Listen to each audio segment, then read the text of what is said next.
Carpentry by NJT is based in the western suburbs and has many years of experience to assist you in sourcing any and all of your carpentry needs. Carpentry by NJT are great supporters of local soccer clubs in Melbourne's western suburbs, including ambitious State League One outfit, Sydenham Park Soccer Club. Home Builders Core, meanwhile, is a Melbourne-based construction company by the same owners with more than 15 years' experience. Home Builders Core specialises in new homes and unit developments. With attention to detail, they work to the highest standard to satisfy their customers with a very quick turnaround. For further details about how either Carpentry by NJT or Home Builders Core can help you, contact owner-manager Nick on 0410 576 018 or via email at nick@homebuilderscore.com.au. Carpentry by NJT and Home Builders Core are the proud major sponsors of the Football Out West show.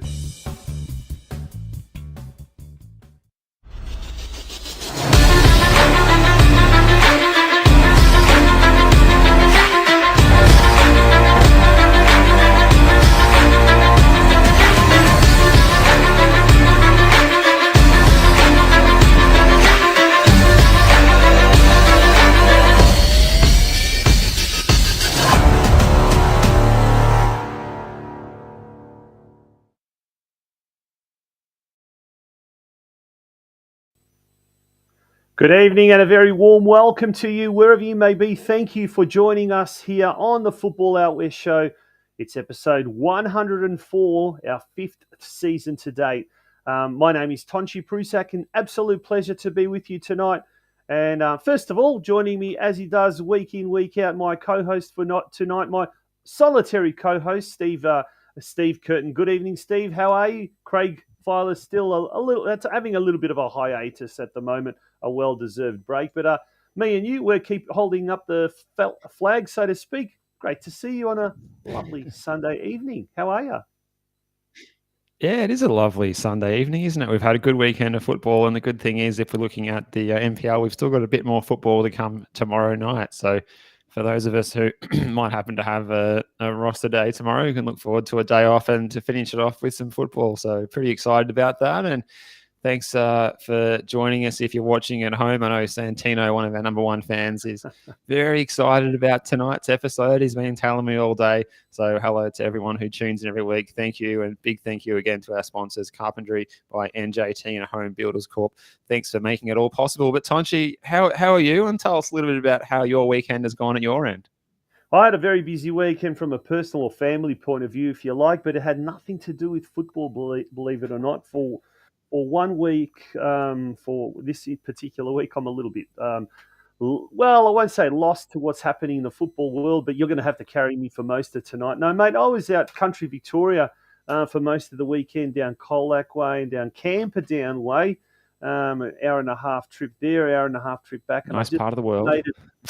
Just in time to get started. But yeah, my daughter plays basketball, and I find it the most frustrating to spectate as a soccer fan, as a football fan, because I don't know the rules. So, they make fun of soccer being a non-contact sport, or, rolling around and doing the old Neymar and, the Italian Serie A doing 25 rolls. But, mate, basketball, you lift your hand, you don't even make contact, you've got this foul called against you. I don't know. I don't understand it. And, as a soccer coach myself, trying to not coach the kids, it's very frustrating. But anyway, that was my weekend. But, mate, what about yourself? Were you involved in any football action, any commentating or anything like that? Yeah, I was at Port Melbourne last night, JL Murphy Reserve, and saw a pretty exciting game between one of the favourites this year, the Port Melbourne Sharks, against one of the new boys, Moreland City. So we'll talk a bit more about that game. But I was joined by Mark Ivkovic for the first time on special comments, and we struck a good partnership, I'd like to hope, and it went pretty well, and it was an exciting occasion, a good crowd in attendance. And I tell you what, the weather, it was pretty warm at kickoff last night at 6 p.m. It was around 30 or 31 degrees, and I think it only dropped down to about 28 by full time. So certainly tempers flaring on the pitch in the second half as well. So weren't the only ones getting hot under the collar at J.R. Murphy last night. So good to get along to some football. But look, aside from that, mate, it's been a bit of a football drought this weekend. So it's a good thing we've got tonight to catch up on what's happened over the weekend. So, yeah, pretty excited to run through some of the action and get up to speed. We've got some good guests on as well tonight to fill us in on something, some of those details, the finer points we might have missed over the weekend. Yeah, before we talk about the guests, let's talk about some of the news. Young Socceroos, there's Australia Cup round 3 action. We've got the round 3 of the NPL 2 and NPL 3 competition, NPL 1 and NPL 2 competition. So there's lots of news, but as you started alluding to, the guests, we've got some absolute perler guests. Steve, before I start to get too tongue tied, mate, tell us who's on the train tonight, the Football Out West train tonight. Yeah, well, we promised you this gentleman last week. He's one of the new boys in the head coaching role in NPL Victoria, Ryan McGuffey from St Albans. They've had a great start to the season. He's going to be joining us for our NPL top tier section at around 8:20. So looking forward to getting Ryan. He will be here tonight. We can confirm he will be joining us tonight. So that's very exciting. After that, from Northcote City of NPL 2, and they had a nice result on the weekend. Zelko Zuzman will be joining us. Looking forward to learning a little bit more about what's happening out at John Cain Memorial Park out there. Yes, out in Northcote. Yep. Yeah, nice little stadium out there with the old grandstand. And finally, also from NPL 2's Werribee City and the affiliate Italian Social Club there at Galvin Park, Costa's Mitre 10, Galvin Park, the long-winded stadium venue name there, but it looks a picture. I tell you what, Giovanni Insera will be joining us as well. So looking forward to chatting to all three of our guests tonight as we wrap up an exciting weekend of football, mate. So I think that's got us all pretty excited to chat to those three gentlemen.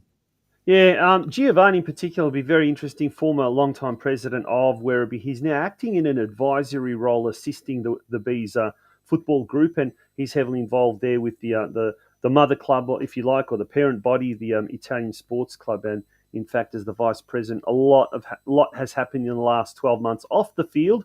For those of you that haven't had a chance to go down to Costa's Mitre 10, Galvin Park, the facility, a brand new facility, brand new club rooms there at the facility. And we spoke to the Young Socceroos coach. Her name slips me a couple of weeks ago. Young Matilda's Leah Blaney, Leah Blaney, and she talked about the fantastic facilities and the surface there at Werribee City. So we'll be talking to Giovanni a little later on. Werribee City, in fact, Craig's team, Craig, our esteemed colleague, they recorded their first win of the NPL 2 season just on the weekend gone by. So we've got heaps and heaps to get through. That's going to be awesome. Mate, we're going to take a very, very, very short break. When I say very short break, a super, super short break. And when we return, it's time for the news desk, folks. Strap yourselves in. It's going to be a huge show tonight. Lots to get through. And without further ado, we're going to have a quick jingle break. Back soon.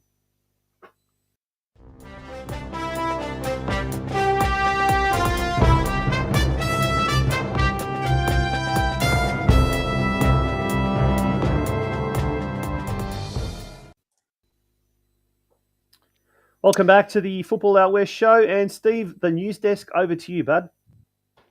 Yeah, well, let's start with the Under-20 Asian Cup. Trevor Morgan's Young Socceroos last night, 3-2 winners over there against Iran in Uzbekistan. A double from Sydney FC's youngster Adrian Segacic. One of those was a delightful free kick. Take a look at that if you see it. The other goal by Aiden Simmons. They were up 3-1 at one point. They conceded, went back to 3-2, and they hung on. Important win against a difficult opponent as they were coming off a 1-0 loss to Vietnam in the opening game, a game that I think a lot of us might have had penciled in for a win. I understand that Trevor Morgan was concerned that the Vietnamese squad was going to be a difficult opponent. They'd been in camp for something like 4 months preparing for this, whereas our boys had only been together for a matter of days.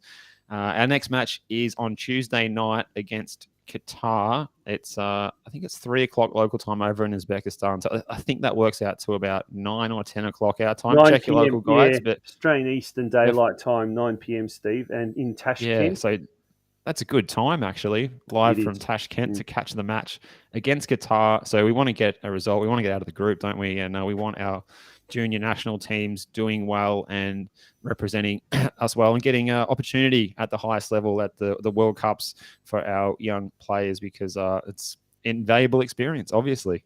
So yeah, exciting to see how they go. How do you think they'll go against Qatar? Can we get it done? Yeah, that's a tough one. That game is live on 10 Play, so 9 p.m. Australian Eastern Daylight Time. Mate, I tell you what, look, a lot of money has been thrown at Qatari football. Obviously, we know about the World Cup. We know about the infrastructure that's gone on there. We know about the senior men's team as well. And look, this is the senior, the youth team, I guess, the under-20s team. So to me, it's a little bit of a unknown quality as well. We could come up against a very, very good Qatari side. We could come up against the neglected, not important Qatari side, if you know what I mean. Either way, look, Australian football has got a lot of issues with junior development at this level, and I know there was a bit of a public outcry, if you like, about losing to Vietnam, but the reality is a lot of the Asian countries are investing in their youth setup and doing so in an incredible way. Not just the infrastructure that they're providing these younger teams, these underage teams, but also the way they're going about talent identification. And that's something that's popped up during the week. There was an article by Geelong-born ex-Croatian international Joey Didlica on LinkedIn. If anyone has not had a read about that, send us a private message. We'll tell you about that. And he's actually saying that the way Australian youth talent is identified in Australia is very lazy. And it's being done, amongst other things. It's quite an interesting article, and it pokes the bear, so to speak, at some issues that really are quite concerning. And one of the things about the Australian youth team is that a lot of these players aren't getting regular football at the highest level or at any level.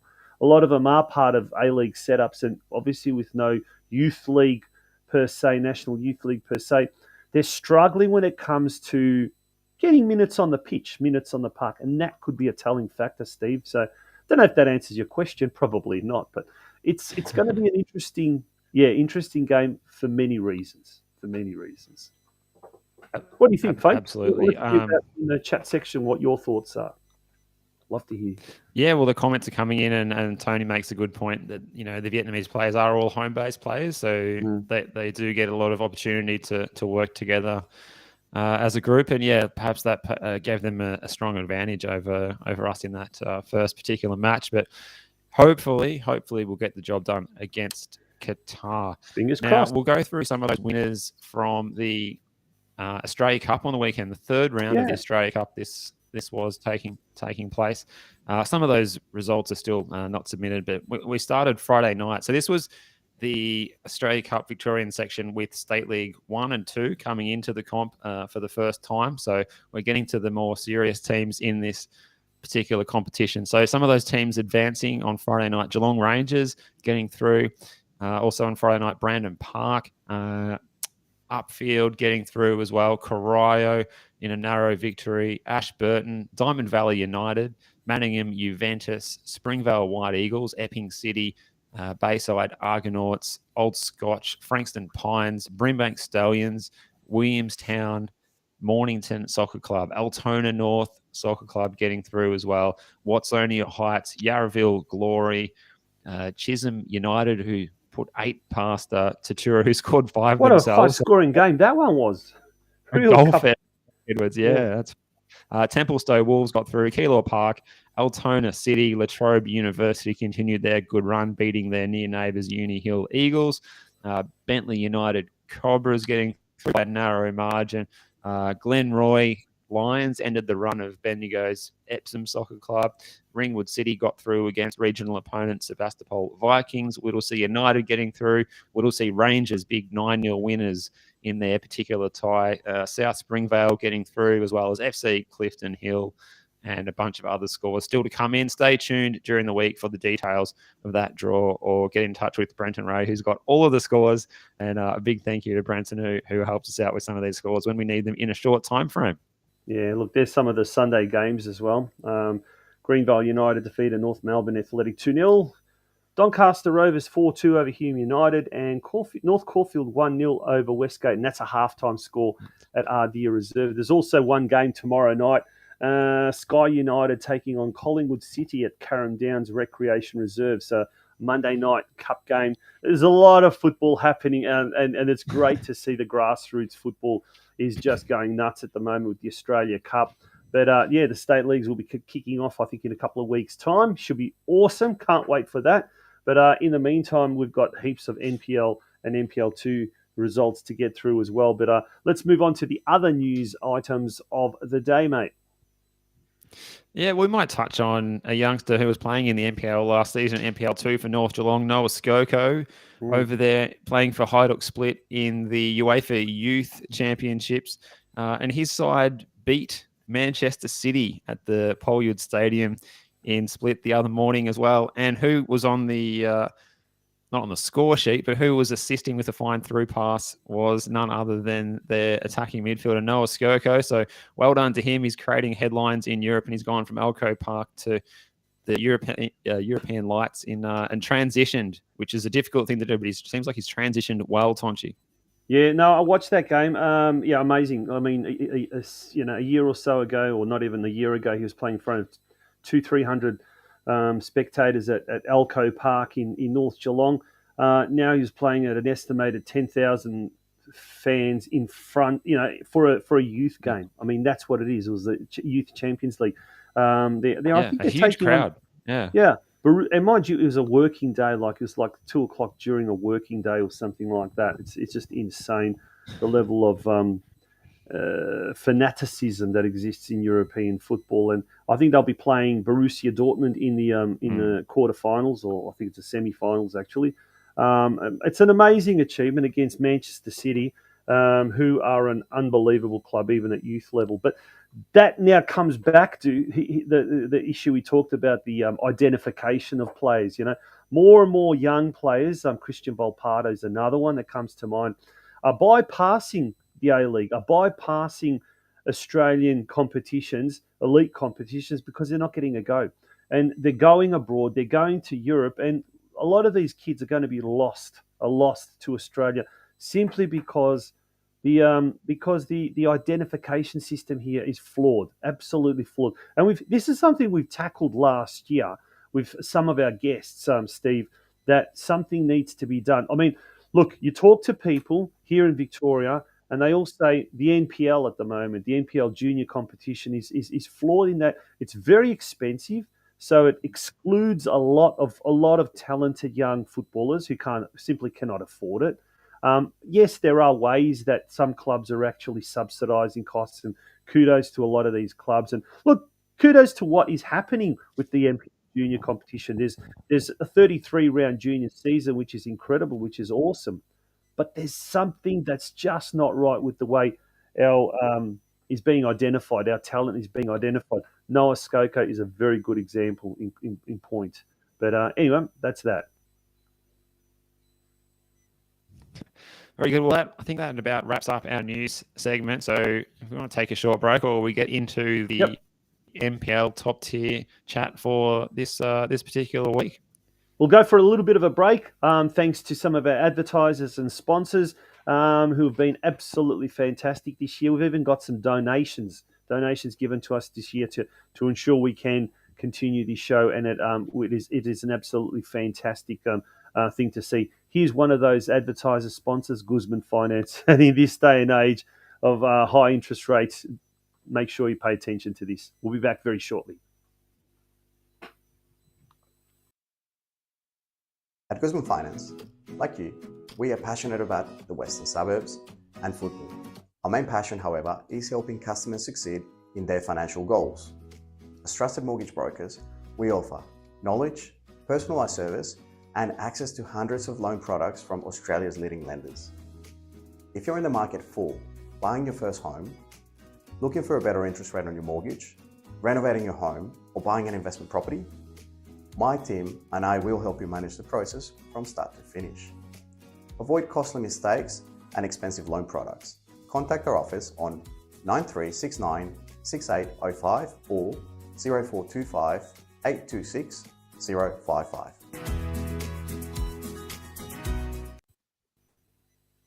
Welcome back to the Football Out West show. It is episode 104. Now, season 5, we're into season 5. So thank you, folks, for staying with us all of this time. Let's turn our attention, Steve, straight away to NPL football here. It was round 3 played on the weekend. Gosh, already round 3. And let's take a look at some of the results that happened over the weekend just gone by. Yeah, it was round 3 already. Does it feel weird to say that? It still only feels like it's still the peak of some of the weather we've had this afternoon. But yeah, it is. I'm scratching my head thinking, a bit tropical here tonight. A bit of a storm coming through. Yeah. But no, in some ways it's football weather. It's football weather for when you want to go to the matches and watch without wearing a massive coat and shaking because you're freezing cold. So yeah, Friday night, the round kicked off. We had Green Gully in the Big Green getting their first win of the season, and boy, they needed it. Josh Hope and Pierce Waring both scoring in the second half. Pierce Waring against his old club from the spot. The Bentley Greens, they're in a bit of trouble at the moment. It's fair to be said that's been probably well publicised. They've got a little bit of work to do with getting some players back out on the park and a new look squad getting together. But perhaps Green Gully are maybe looking to turn the corner. They've got a tough game coming up this particular Friday night. But the other match on Friday night was at St Albans, and we'll talk a bit more about it with Ryan McGuffey, their coach. But it was a first win of the season for the Saints after 2 draws in the first 2 weeks. They're undefeated. George Ott is the man of the moment as well. Their striker can't stop scoring goals. That was his 5th of the season, which separated them and Heidelberg United on Friday night. Tonchi, did you catch any of that game? That was another good performance by the Saints. Oh, yeah, look, I caught a little bit of it, maybe the last 15 or so minutes of it. And, geez, look, George Ott, he's just unbelievable. I think he's scored in every game, hasn't he, far this year? Did he including a hat-trick last week. Hat-trick last week. And then round 1 against the Melbourne Knights, I think he scored St Albans' goal. So he's already on 5. He's already on 5. He's on fire as well, I think. Yeah. Moving on to Saturday. Sorry, go on. Yeah, moving on to Saturday, we had Avondale and Hume City. When they played Avenger Park, well, I said this last week, it's always a thriller. This was the case again in this particular match. Joey Katabian and Liam Boland scoring penalties, and a former St Albans player, Xander Guy, with a late first half injury time goal. Yagub Mustafa, the new signing at Hume City, was on the score sheet, as well as Uad Rezai. They didn't get the points, though. Hume City, they went down 3-2 to Avondale. Got an important win there, the Avengers. Now, Port Melbourne and Moreland City. This is the game that I was at there with Mark Ivkovic last night. Now, Moreland City were, let's talk about this. Yeah, you think they're going to be the outsiders in this game, but they turned up and they took it to Port Melbourne, who'd impressed me a lot last week. They've got a crazy amount of depth. We go on about, just look at the players that they've got on the bench and not playing, and it's they're players that would probably start for any other team. Adrian Mathers' side turned up and played the better football in the early stages of this match before they were probably caught out by a sucker punch. Chris Duggan, of course, scored early last week, scored early again in this match on 15 minutes. And then second half, Moreland City trying to get back into it. They got a penalty, perhaps a bit fortunate to get this penalty given against Andrew Withers. Christos Theodorakopoulos got up to take the spot kick, dispatched it, was forced to do a retake because of an encroachment decision by the referee. And he took the second penalty even better than the first. It was very, very impressive, Tonchi. But then after that, there was a bit of a melee ensued, which saw Ross Archibald sent off for the second time this season. So he's played 2 matches. He's been sent off in each of them. He couldn't believe it. But we were also shocked, and Mark and I on the scaffold both actually missed that the young Tasmanian, who doesn't seem like a violent sort of fella or an aggressor, but Fletcher Fulton was sent off in the same passage of play. And we actually were looking at our monitor, which was stopped at the time. We missed the fact that he'd been sent off. So both teams down to 10 men for the rest of the match. And it was, as I was saying, hot conditions. They battled it out. In the end, the points were shared 1-1. The other match at Paisley Park, Altona Magic, who've had a patchy start to the season from all reports, they got a 1-0 win against North Geelong. Jonas Markowski getting on the end of some work by Tommy Semi to score on 29 minutes for the Warriors. One of their bright lights so far this season. Aiden Gardner sent off on 76 minutes. So not the night that North Geelong wanted, and they probably thought that was a chance to then pick up some points. The other game last night, Dandenong Thunder won, courtesy of Mamadi Kamara. Penalty went down to Oakley Cannons 2. A couple of new signings. The boy from Queensland, Alexander Fiechner, who has been scoring bucket loads of goals in Queensland. He scored on 54 minutes, and it was a dramatic 90th minute winner for the Cannons by Connor Hampson. So late drama at George Andrews Reserve for the second Saturday night in a row. That place is just non-stop drama. It is the most box office NPL ground that you can attend, I think. It is.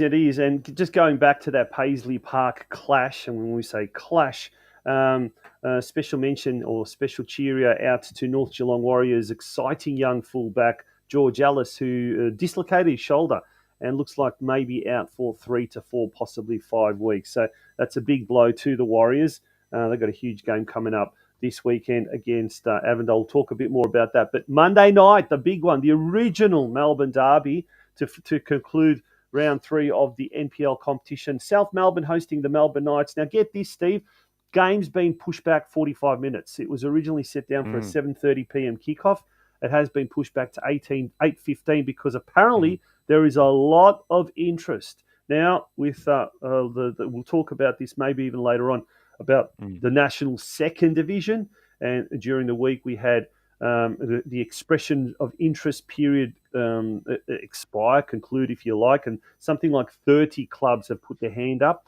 Amongst those clubs that have put their hand up for the National Second Division, slated to start in March of next year, are South Melbourne and Melbourne Knights. So, mate, both these, the South Melbourne have started fantastically well this year.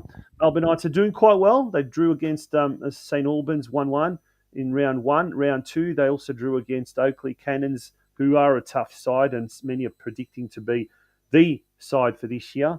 1-1. So Monday night's game should be an absolute classic, and we'll have a look at the table while we talk about that game in particular. Look at Avondale FC and Oakley Cannons, joint top spot at the moment, but South Melbourne, if they win, they could go outright top spot. But Melbourne Knights at the moment in 11th position. But look at that, it's just so many teams bunched up. Like Melbourne Knights win tomorrow, they could potentially jump as high as 4th spot, with a 2-0 win, for example. So Avondale on top, followed by Oakley Cannons, South Melbourne, Port Melbourne Sharks, who are tipping to do very, very well this year. St Albans States, unbeaten, and the highest Western suburban team at the moment. Ryan McGuffey, their coach, is currently in the green room, about to come on very, very shortly. Let's get him on. And Dandenong Thunder there, and we'll bring Ryan on as we speak. And a very warm welcome to Ryan McGuffey. Ryan's joining us tonight, and great to have you, Ryan. We were hoping to have you last week. Unfortunately, there was some little issues that arose that were couldn't be controlled. But you're here with us tonight, mate. Welcome to the Football Out West show. How are you? Yeah, I'm very well. Thanks for having me. Can you hear me okay? Absolutely well. Yep, fantastic. And Yes, mate, first of all, congratulations. Yeah, look, tell us what happened. What you don't get injured on the football field, but you get injured at home. What's going on? Yeah, let's just say it was a bit of frustration after the Dandenong Thunder game. Oh, no. Hopefully you haven't fractured anything there. Oh, well, maybe. Maybe, well, at least you're a coach, so it doesn't matter. No, of course it does matter. But, mate, all jokes aside, congratulations on the start, an unbeaten start after 3 rounds. One win and 2 draws. Doing very well at the moment. That's right, yeah. Yeah, it's been a good start. We've acquired a good squad of boys. We've got a good mix of youth and experience and hungry young players. So it's a good start. I'm not saying I'm surprised with the start because I believe the team are capable of doing good things this year, and I think they're starting to believe that as well. So, yeah, I'm not surprised, but I'm just glad that they're starting to believe and they're playing a brand of football that's good to watch. And Ryan, stepping up from being Chris Taylor's assistant at Oakley Cannons in recent years, how has your role been being the head coach for you? What are the big differences that you found as a coach in the I don't know, in the leading chair this time around? Yeah, well, obviously I was at not obviously. I was at Oakley the last 2 years, and obviously was part of the grand final winning team, which was really good. And obviously working with Chris Taylor was good for myself because it obviously gave me a lot of experience and seeing how he spoke to players, how he spoke to the committee, how he ran the football club, and that was like really good, and I enjoyed that, and I definitely picked up a few things from him. So I'm trying to take that into my coaching career. Obviously, I'm very early stages. That was my first win against Heidelberg, and I'm just glad to get that monkey off my back, because the longer that goes on, obviously the more pressure picks up. So I'm glad to get that first win, especially after drawing last week in what could have been a 3-point match. Now we've got one of our co-commentators in the NPL, Alex Sivkarovsky, says George Ott is the dark horse for the Golden Boot. But mate, his 5 goals after 2 games, including that hat trick last week. It's great, and that's something maybe St Albans have missed, I guess, in recent seasons, having a real target man or someone who's really able to score the goals.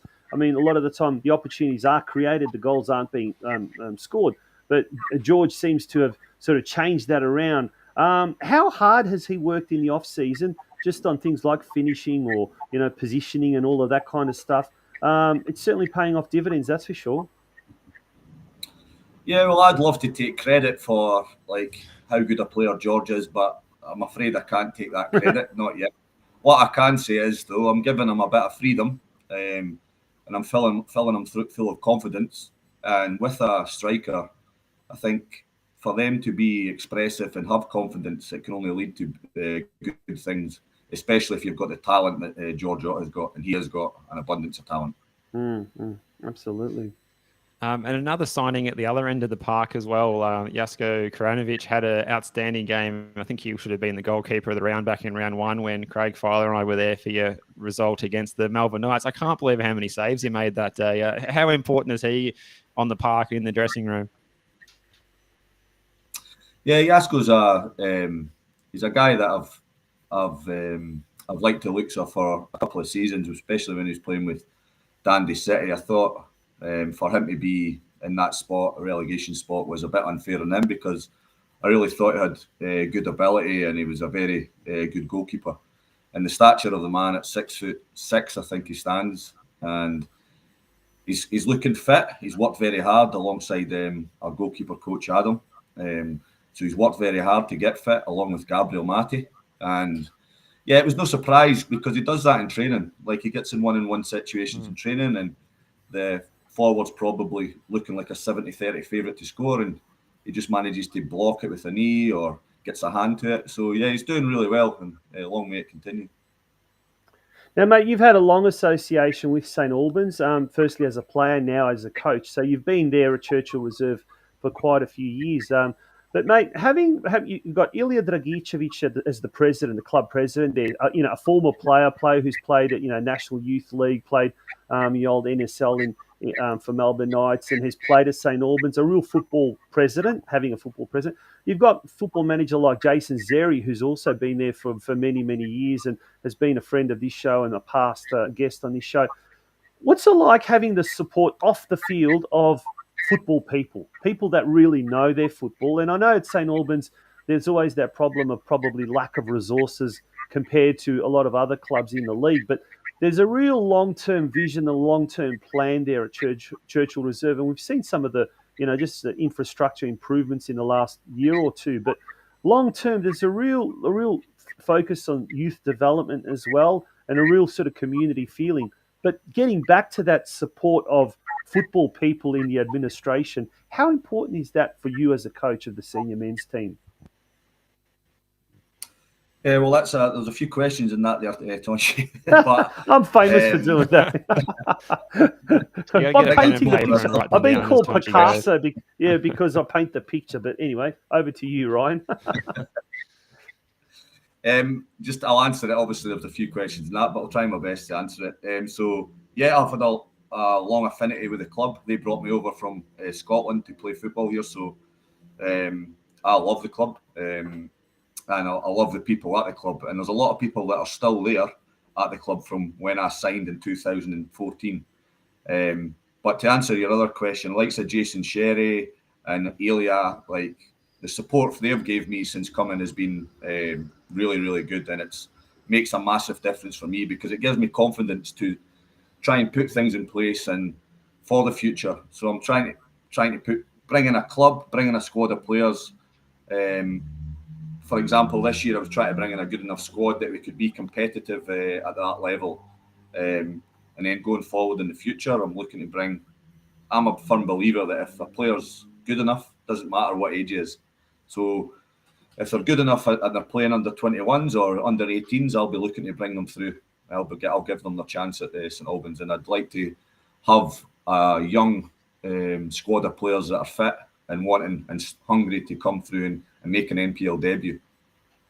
Exciting. Sounds exciting. That is exciting. It's already an exciting place to watch football, Churchill Reserve. So now on Friday night, your most recent game, you'd come very close to perhaps getting that first win in round 1 and even closer in round 2. What was the message to the boys for the match against Heidelberg United? Because obviously you must have thought you were going to be a good chance. And how did you go about trying to get the result there? Yeah, well, obviously in the first game against Melbourne Knights, 1 each. I think a draw was probably a fair result if when I look back on the game. The Dundee Thunder game, I'm still speechless actually thinking about that game, if I'm honest with you. Like 3-1 up with the 87th minute, and then there's 4 goals and the game finishes 4-4 with a George Ott penalty. So like that, you can't really coach for things like that happening. But this week I did do a little situational play. So in certain circumstances, if you're 2-1 up with 5 minutes to go, or 1-0 down with 5 minutes to go, what are you going to do? How do you approach the game? So we've done a few sessions on that this week, and obviously we got the first goal, and the boys knew. Well, they had a rough idea what they were doing to kind of slow the game down. But I'm a big believer in momentum. Momentum's a massive thing at this level, and if you're got more of the flow of the game and you're on top, I encourage them to speed the game up. But if the other team, if the opposition team's got a bit of luck and they're doing better than you at the time, I try and get them to slow the game down a little so that you can build yourself back into the game. Now, turning our attention to next week, on paper, a game against 12th placed Hume City should be a walk in the park, but not so. Hume City, we saw them take on Avondale, who are now the league leaders, and lose 2-3.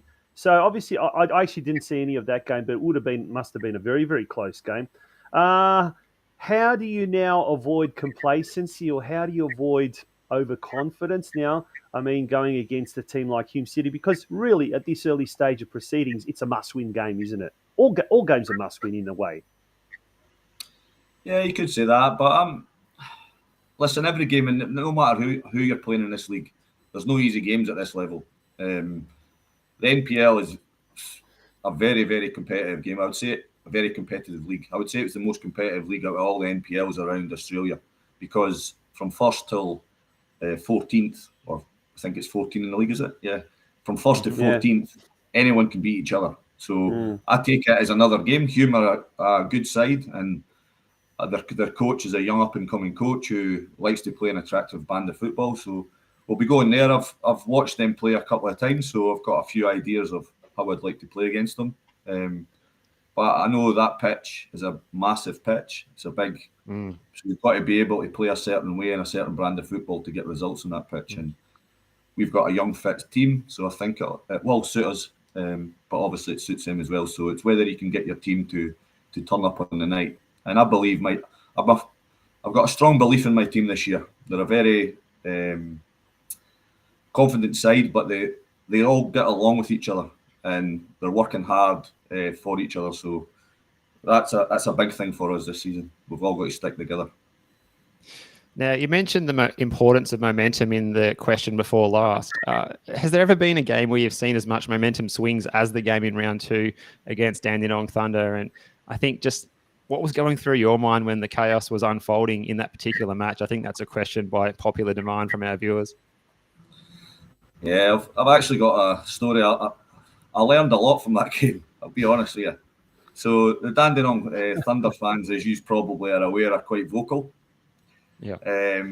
And they were in my ear the whole game. We're 1-0 up, 2-0 up, and I know David Chick really well, but honestly thought we played really well in that first half of football, and I was really proud of the players. And I knew that momentum was massive, but I never. The crowd were on my back the whole game. They're in my ear the whole game, and I never acknowledged them, never turned around, and never done anything. Then it went 2-1, and then I was getting pelters even more. Still never acknowledged them. 87th minute.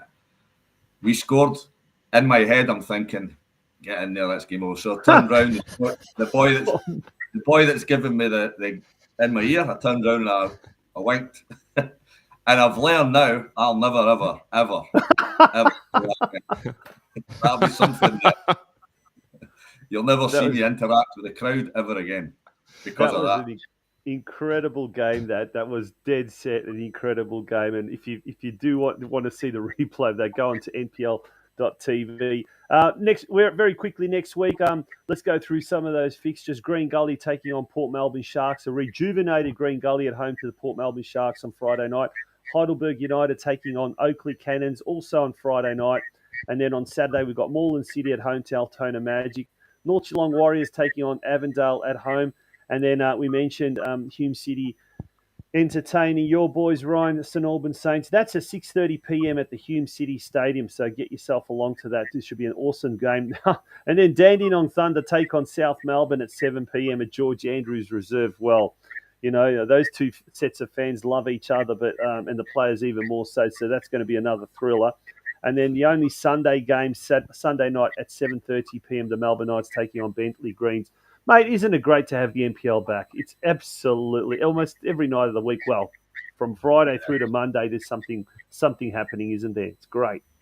Absolutely love it, mate. I've loved it for the last couple of years being back involved in football, but being the head coach and I'm just loving life at the minute and being involved with St Albans.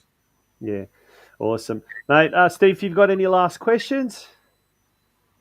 No, I think we're running over time. So, Ryan, we do wish you all the best of luck for the rest of the season. And hopefully your boys and the Iper up front can keep playing some good football, keep scoring goals, and keep putting a smile on the faces of the St Albans Dynamo fans' faces. Oh, no, I did have one more question. I forgot. We had a question last week from Adam Tenanini, and it was about the Dynamo. I think it was something to do with the Dynamo Weight Loss Club. Can you give us any details on that at all? What is going on there? Yes. I don't know what you're talking about, mate. All right. Great bat there. That's a good answer, Ryan. All right, mate. Well, on that note, all right. Must be one of those what happens on tour stays on tour type of things, or what happens in the dressing room stays in the dressing room, correct? Thank you very much for having me on, guys. Been a pleasure. Absolute pleasure, Ryan. Thanks all for the your very time, best Ryan. All the best, season mate. ahead. Cheers. Wishing you all the best, and thanks for coming on the show. All the best, yeah. Take care. Good on you.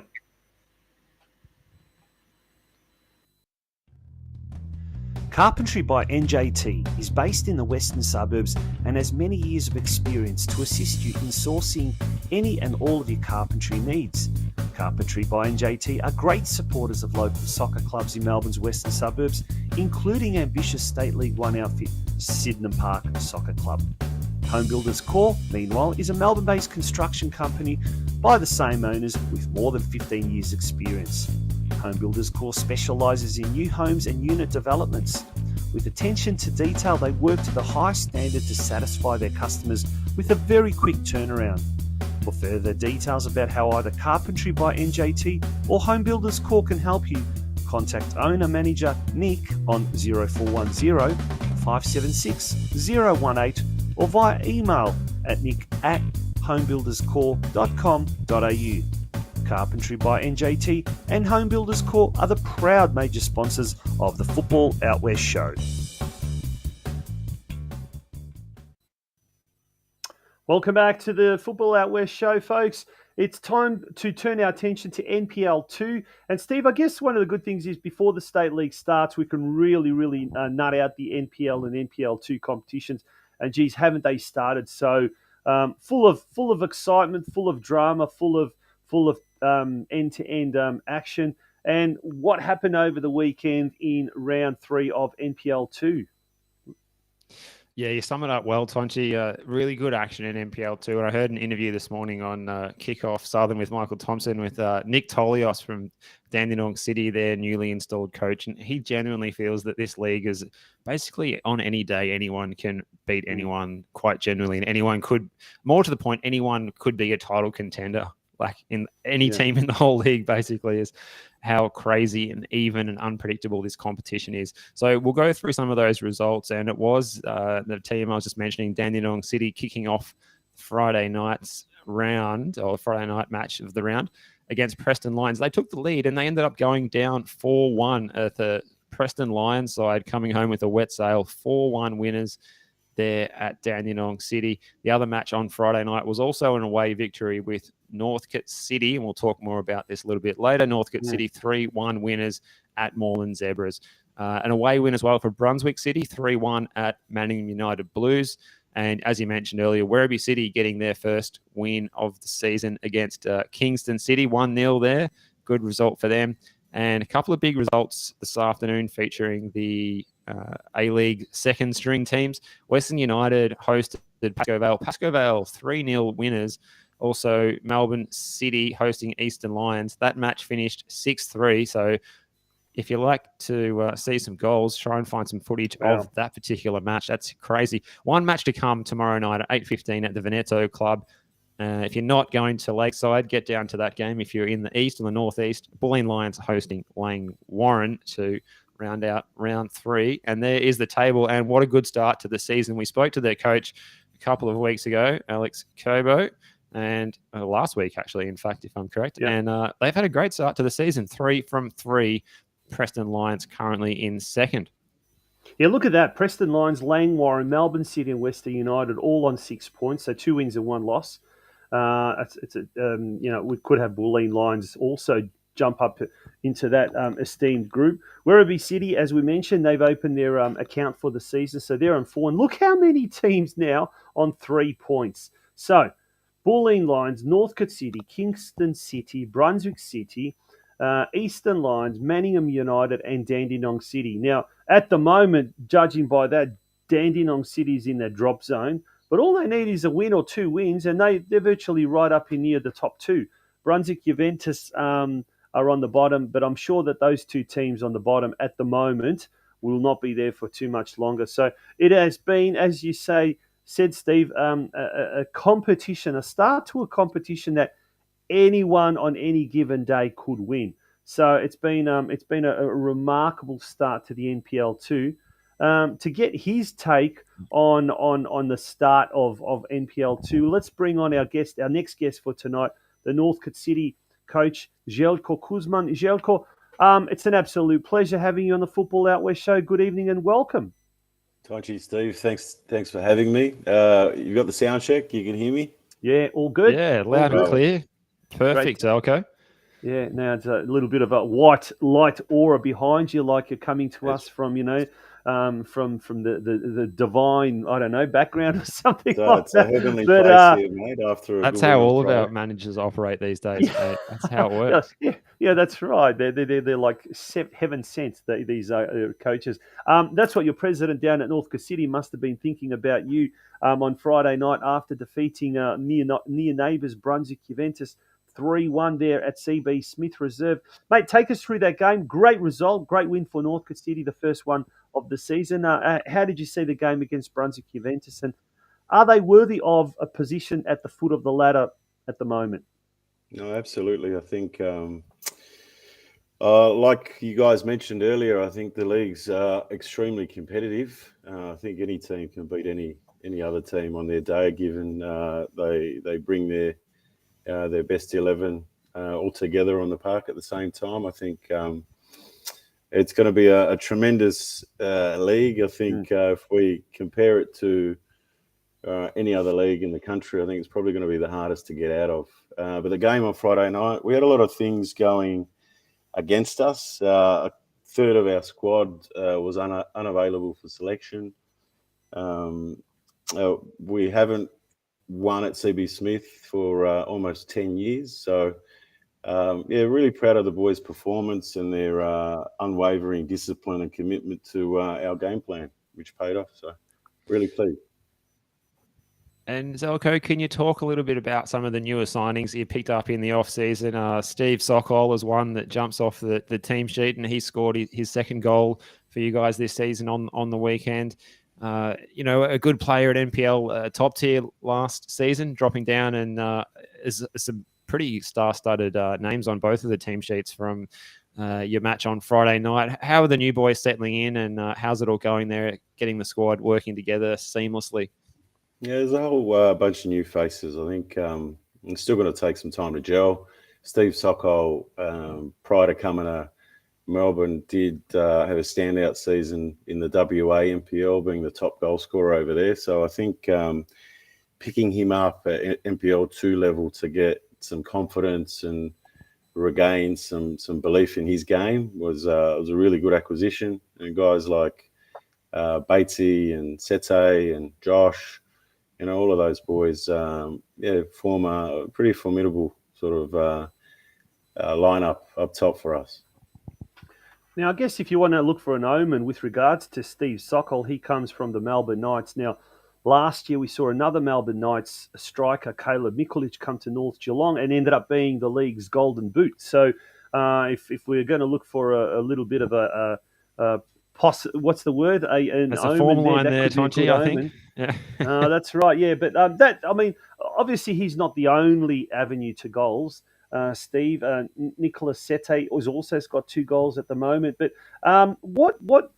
when you've come over there, first year coach, what's been your main thing that you've wanted to? Look, every coach wants to stamp some change in style or something like that. Have you been looking at more from an attacking point of view, more of a defensive point of view, more of an all-round kind of point of view? What has been sort of your main focus in the off-season with regards to the Northcote City team from what you inherited? Yeah, I think in pre-season and certainly the first 2 games, we wanted to control possession of the ball. Mm-hmm. Wanted to create our own destiny through controlling that ball and creating chances more so than our opponents would allow.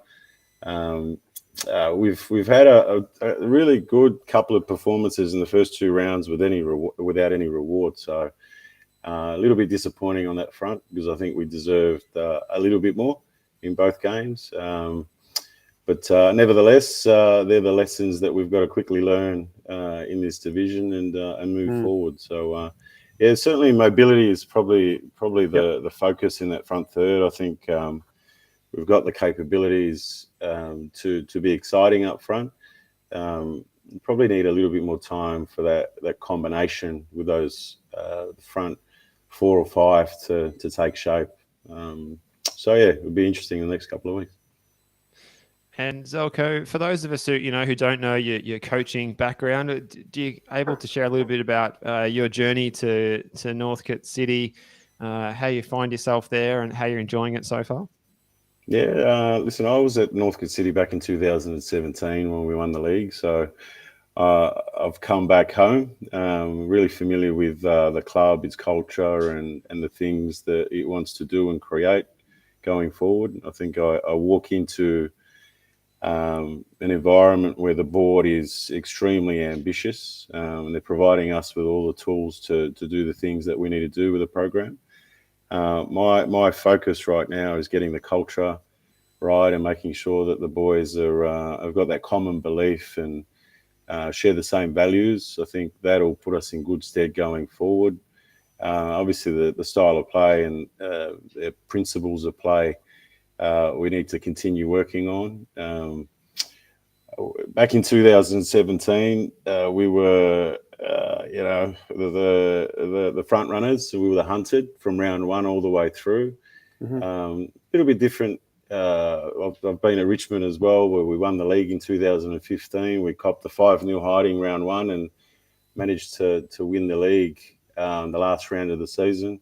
Been at Dandy City. We won the league in 2018 with them.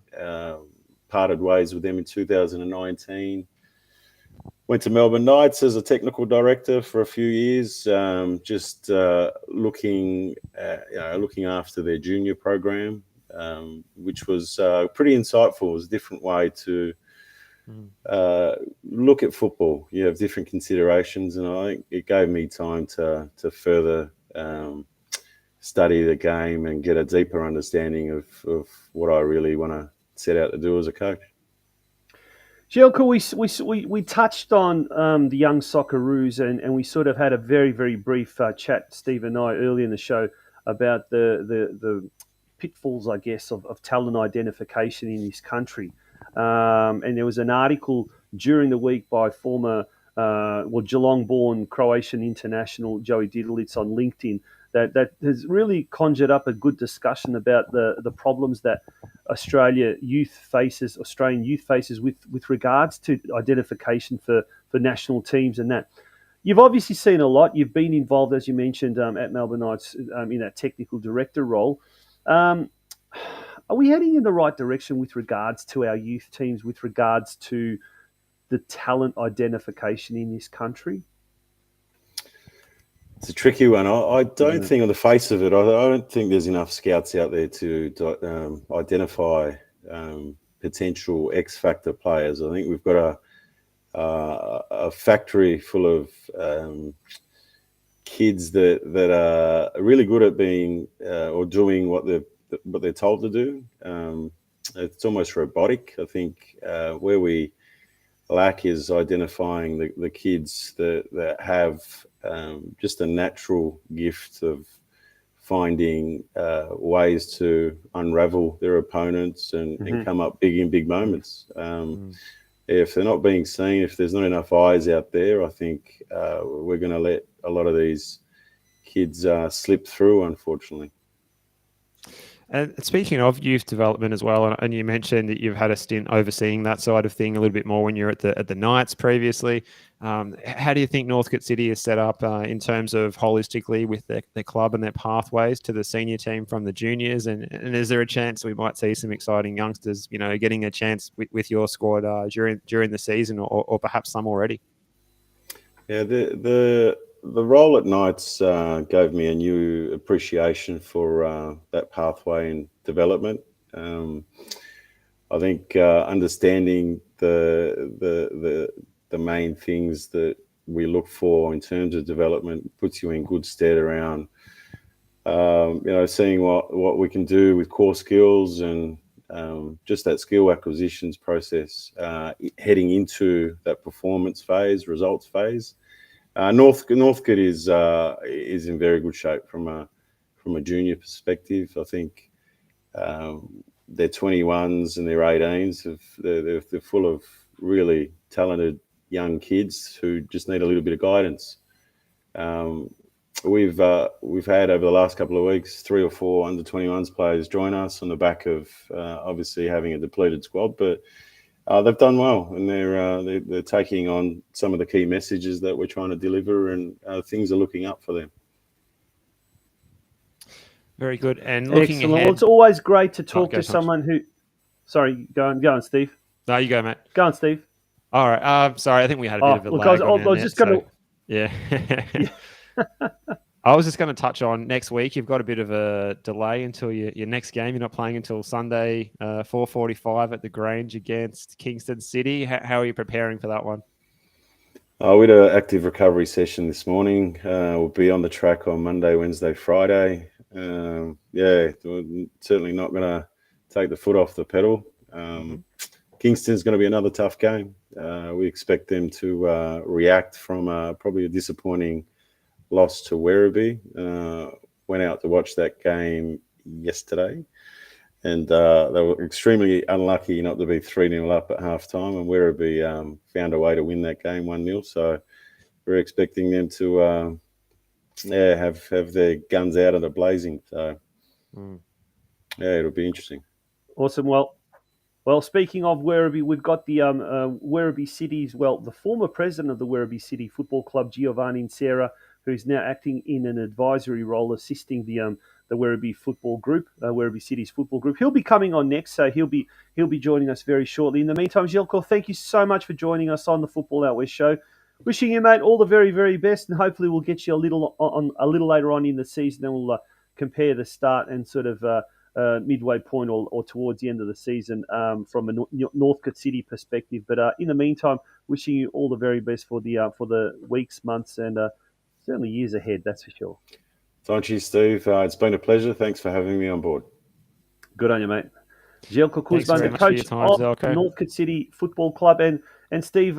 If we pop the ladders up there of NPL 2. Yep. Well, I'll just take a look at that ladder and just look at the congestion forming there from basically position 6 all the way down to position 13. But let's go through the round 4 fixtures coming up, and that kicks off on Friday night with Pascoe Vale, the league leaders, at the moment the Invincibles, taking on Manningham United Blues, fresh from a little bit of a defeat, so they are wounded from round 3. But that big game is at CB Smith Reserve on Friday night. What are the other games taking place the next weekend, the long weekend? Yeah, the rest of the long weekend on Saturday, we'll see Werribee City shooting for a second straight win against a Dandenong City side who want to turn around a bit of misfortune that they had in the second half on Friday night. Brunswick City, they're hosting Melbourne City. They're at Dunstan Reserve in Brunswick, also at 3 o'clock on Saturday. Same time at Gardeners Creek, Eastern Lions looking to get a result after they tasted defeat this week against Lang Warren Soccer Club. Western United looking to bounce back when they play Preston Lions at City Vista. That's on Sunday afternoon at 3 o'clock. And that game we just mentioned a little earlier there, Kingston City and Northcote City at 4:45 at the Grange. And finally, another Monday night fixture, an all-Italian clash. FC Bulleen Lions against Brunswick Juventus to round out your Monday long weekend Labor Day holiday at 8:15 at the Veneto Club. Tonchi, that's an exciting. And I tell you what, you wouldn't want to run a tipping competition on NPL 2 because I feel like I'd get 0 every week because some of these results, you just can't pick them. There's going to be some big crowds. I think there's going to be some massive crowds next weekend. The pick of the bunch being the Bulleen Lions, Brunswick Juventus, the all-Italian derby, but expect a good crowd at the Western United Preston Lions game as well. And Pascoe Vale Manningham United, I think that's going to get a good crowd on a Friday night. Steve, we're going to take a quick break. When we do return, we're going to be speaking to the former president of Werribee City Football Club, who's now he's acting in an advisory role to the club's football group. He's the vice president of the Italian Sports Club of Werribee, Giovanni Insera. Looking forward to that chat. Folks, don't go away. That's what awaits us after the break. At Guzman Finance, like you, we are passionate about the Western Suburbs and football. Our main passion, however, is helping customers succeed in their financial goals. As trusted mortgage brokers, we offer knowledge, personalised service, and access to hundreds of loan products from Australia's leading lenders.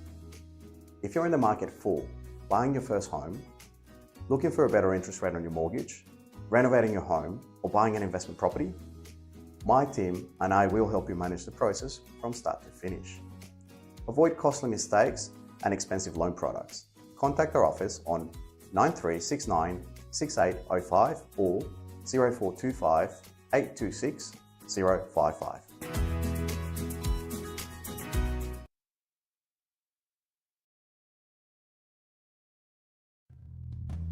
Carpentry by NJT is based in the Western Suburbs and has many years of experience to assist you in sourcing any and all of your carpentry needs. Carpentry by NJT are great supporters of local soccer clubs in Melbourne's Western Suburbs, including ambitious State League 1 outfit Sydenham Park Soccer Club. Home Builders Corp, meanwhile, is a Melbourne-based construction company by the same owners with more than 15 years' experience.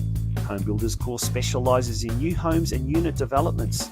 With attention to detail, they work to the highest standard to satisfy their customers with a very quick turnaround.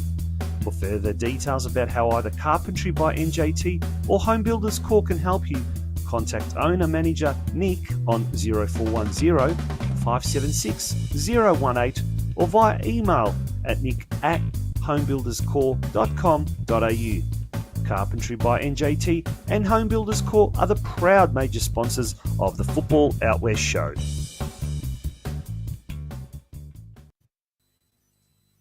Welcome back to the Football Out West show, folks. And Steve, our next guest is a friend of the show, a past guest on this show, and he is the current Vice President of the Italian Sports Club of Werribee and the former President and long-term President of Werribee City Football Club, Giovanni Insera. It's an absolute pleasure to have Giovanni on the show. Giovanni, welcome to the Football Out West show. Great to have you back.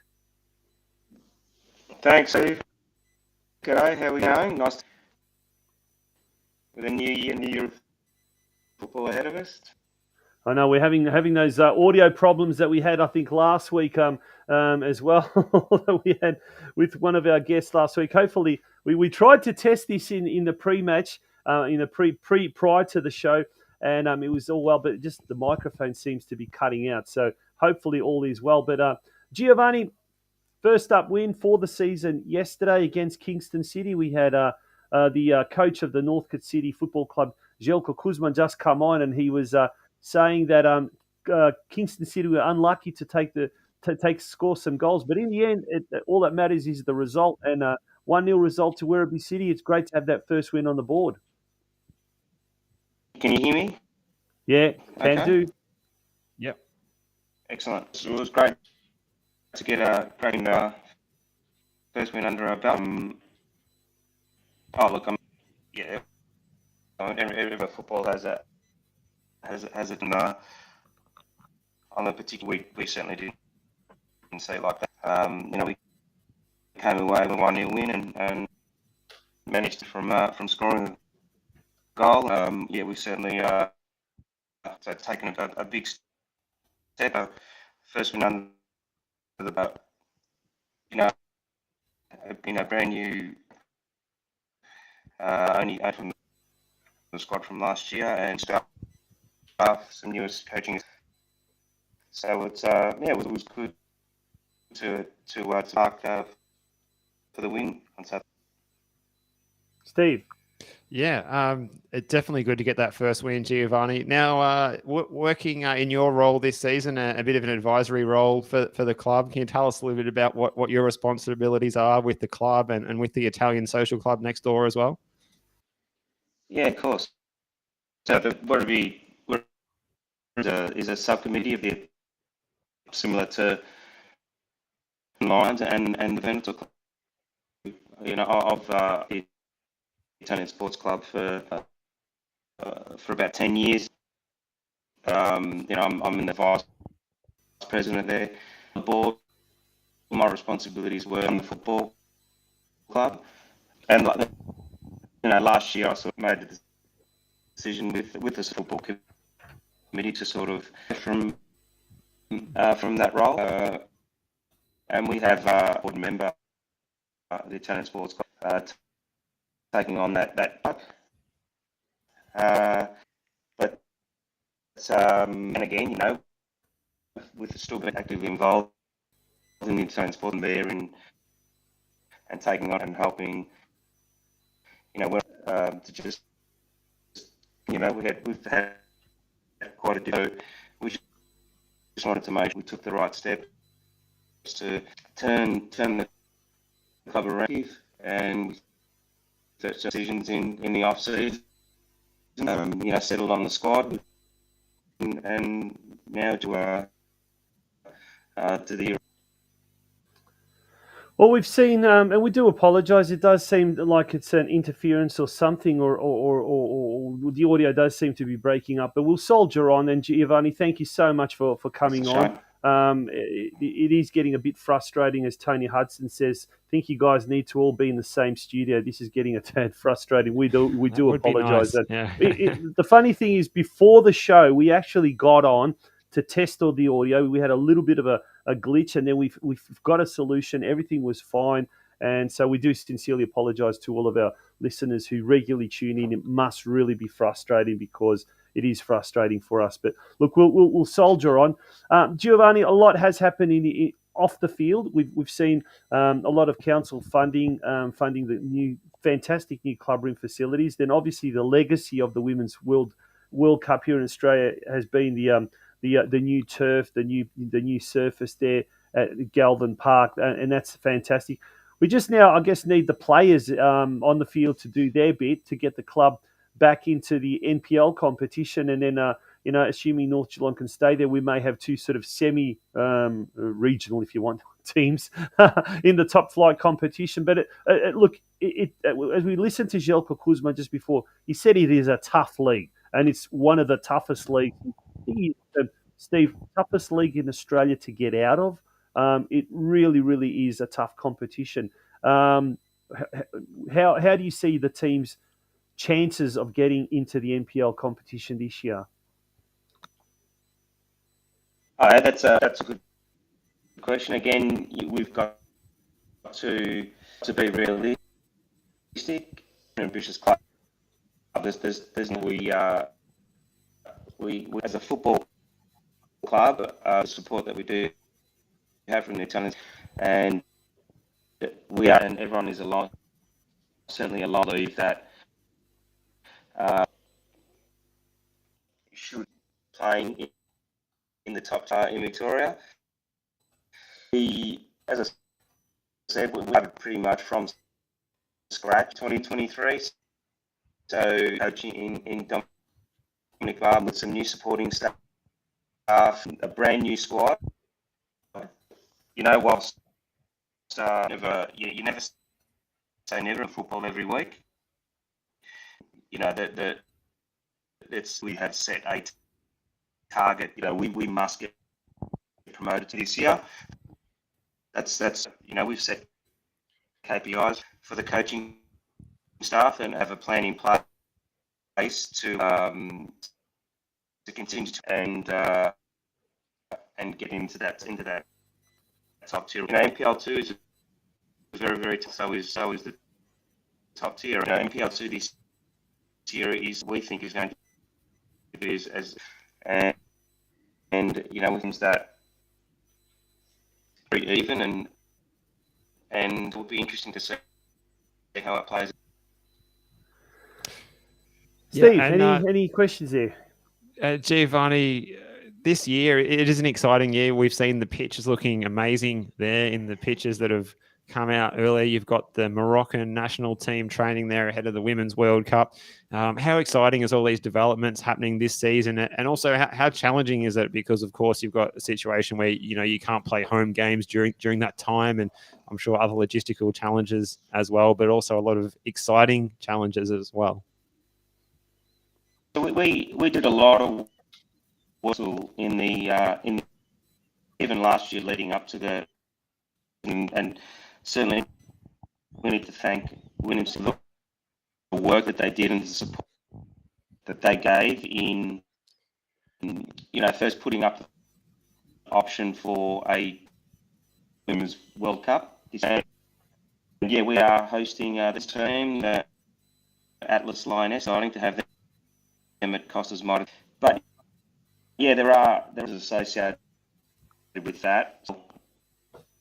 We lose our ground, and not just our ground. We lose it for about 10 weeks, on the 15th of May. We've had to reverse a lot of our fiction of the first is at home,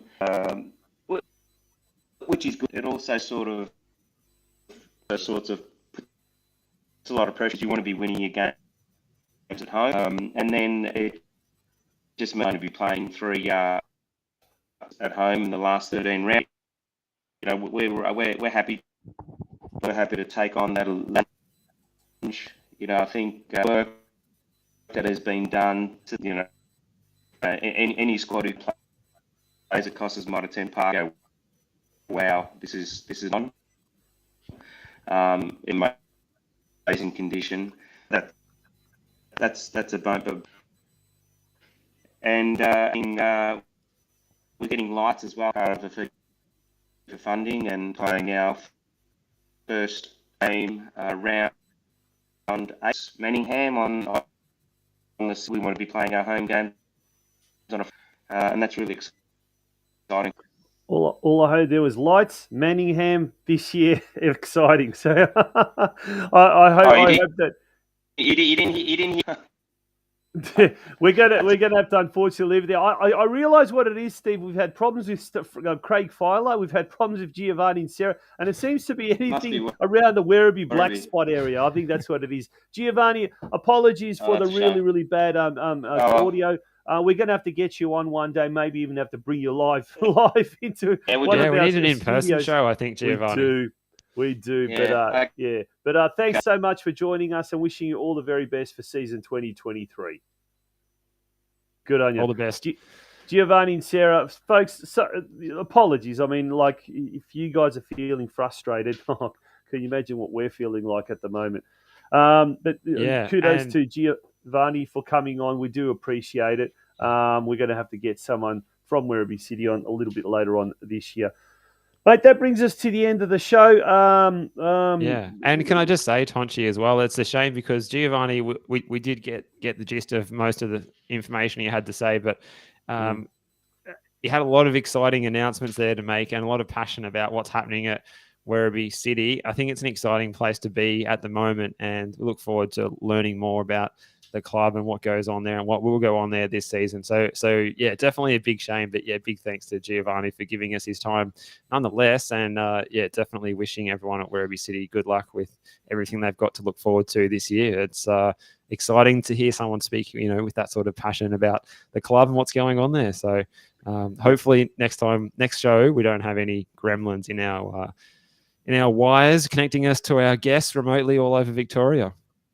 Yeah, that's exactly right. Now, mate, one of the things we will talk about before we finish up at the moment is, look, the National Second Division. We talked about this earlier in the program. And look, this is something that Optus Sport came out with a graphic. And these were the 23 clubs that had supposedly had announced their candidature, or should I say, had lodged their expressions of interest.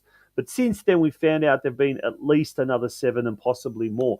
But from a Victorian point of view, these are some of the clubs that have submitted their expression of interest to join the mooted National Second Division, slated to kick off next March. So we've got Brunswick Juventus, Avondale FC, Bentley Greens, Heidelberg United, and then the big three, Melbourne Knights, Preston Lions, and South Melbourne. And then there's a few other clubs there, including if we look at Queensland, they've got quite a few. Brisbane United's an interesting one, Steve. That's a merger, or not a merger, but it's a combined bid by three. Looking to play out of Perry Park there. So I think it's Brisbane Strikers headlining that one, but there's a couple of other clubs. I'm not too sure.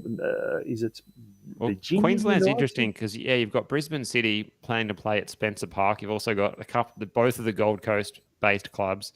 One's not on that graphic as Olympic FC at Goodwin Park, who've mentioned that I'm not sure why they're not on that graphic. They should be. The club's officially said that they have submitted an EOI. Peninsula Power as well at Kelly Park, and then you've got Sunshine Coast up the other side of the city. So yeah, you've certainly got a bit happening there. South Australia, a bit light on. Now that graphic only shows Adelaide City, but don't be fooled. There's also a combined bid from South Australia as well, which is a number of, I think 3 or 4 clubs putting in a bid via the state federation. Yeah. And then look at New South Wales. There are all some big clubs there. Majority of them are ex-NSL clubs, but then you've got Rockdale Illingdon as well. And I may be corrected here, but I don't think Rockdale Illingdon played in the old NSL. I might be wrong. But Apia Leichhardt, Marconi Stallions, Rockdale Illingdon, Sydney Olympic, Sydney United, and Wollongong Wolves. And there's been Then earlier today there was an article in on FTBL, the online portal there, football portal, and they're saying avalanche of interest, 30 clubs banging on second division door. Now, look, these are just expressions of interest. I dare say Football Australia will sift through all those applications, and I think it's early April. There's going to be a whittled down list that's going to be then launched. That's my information as well, mate. Yeah. So we're both on the same page there. They're going to be trimmed down. I'm not sure how or what the official. I hope the process is transparent and fit for purpose, and look forward to seeing who makes the trimmed down list. Yeah, but look, in the meantime, we've had a phenomenal start to the NPL competitions. And in a couple of weeks' time, we kick off with NPL 3, and then I think it's the NPLW competition, as well as the Men's State League and the Women's State League competitions kicking off shortly as well. So, look, an abundance of grassroots football awaits us over the coming autumn and winter months. I can't wait for some of those other leagues to start. But in the meantime, geez, we've got some awesome games coming up. And it all starts tomorrow with the big original Melbourne derby at 8:15 p.m. on NPL.tv. The South Melbourne taking on Melbourne Knights. That's at 8:15 p.m. tomorrow night. So that should be an absolute doozy of a game. And then next weekend, the Labor Day long weekend. And speaking of the Labor Day long weekend, we'll be taking a short break because we will both be unavailable that weekend. A much needed break, and hopefully in that little break we can also solve our little technological gremlins. We're going to spend all 3 days of next weekend. This is what our viewers don't know. We're going to be working behind the scenes. Going to be pulling wires and plugging things in and making sure we're going to be connecting tin cans and making sure that everything's seamless for our show in 14 days' time. Yeah. Thank you for all your comments on the chat section as well. To everyone there who've been very, very active tonight. Sincerest thank you for you. And once again, apologies for the technological issues that seem to be plaguing us week in, week out. But we are in Australia. When it comes to internet, it is a third world country. That's all I'm going to say. That's a good point to leave the show on tonight. I think, Tonchi, yeah. we won't reach a higher mark than that. On a high. We're leaving it on pinnacle. a high. But, yep, folks, do get yourself out to an NPL game if you can this upcoming weekend or even tomorrow night. If not, make sure to tune in to the best commentators in the land on NPL.tv. And we look forward That's right. your Elko company. Park next Saturday, Tonchi. Yes. North Geelong and Avondale. We might be Topper hearing your Avondale. dulcet tones there. Yeah, it should be a good game. And there's a big festival of football and culture planned at Elko Park that day. So if you've got nothing else to do come down to Elko Park. A lot of live music, a lot of top-class food, entertainment, both junior and senior as well. So that's all roads lead down to Elko Park. But wherever you are, wherever you go, do enjoy yourself and take advantage of this warm weather while we can, and hope to see you at one of the suburban football grounds over the coming weeks. Good night, folks. Good night, Steve. Good night, Tonchi, and good night, viewers. Thank you. Bye-bye.